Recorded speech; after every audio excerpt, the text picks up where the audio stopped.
Hi, I am Dipanshu and I have done my graduation from IIT Guwahati 2024 batch from Electronics and Electrical Engineering Department, and currently I am working in the semiconductor industry.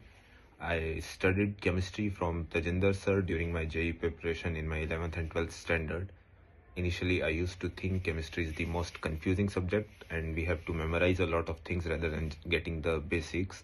But the way Tejinder sir taught us, it was really great. He always encouraged us to think logically and stick to the basics. So it made the chemistry learning very smooth for every one of us, the entire batch.